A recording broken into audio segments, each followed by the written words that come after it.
ఊదు వాసన వచ్చింది ఆ రోజు. మళ్ళీ దాని తర్వాత గుద్దుడు స్టార్ట్. మేము ఇద్దరం వెళ్తున్నాం అక్కడికి, గొల్లం తీయడానికి మాకు ధైర్యం అవుతలేదు. నైట్ 2 అయింది.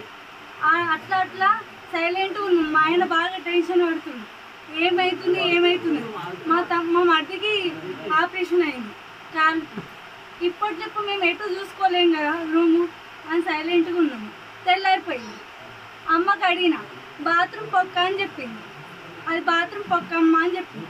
ఎక్కడ దొవ్వినావా అని చెప్పింది. ఇక్కడ అని చెప్పి చూసు పెట్టింది.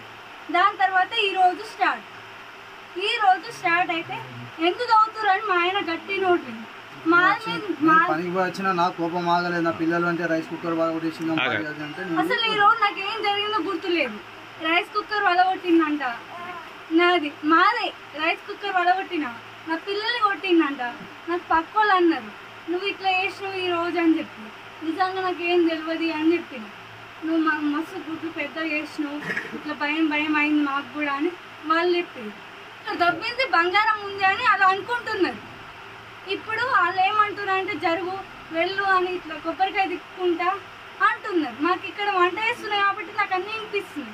ఆ వంట కూడా చేయట్లేదు, నేను బయటకు వెళ్ళిపోయి గేట్ లోపల పోయి గేట్ అమ్మకు చెప్తే ఆ గేట్ అమ్మ వచ్చి బయట కూర్చొని నన్ను బయట కూర్చొని. మరిన్ని వీడియోస్ కోసం ఛానల్ ని సబ్స్క్రైబ్ చేయండి. లేటెస్ట్ అప్డేట్స్ కోసం వాట్సాప్ ఛానల్ ని ఫాలో అవ్వండి. ఆ లింక్ డిస్క్రిప్షన్ లో ఉంది.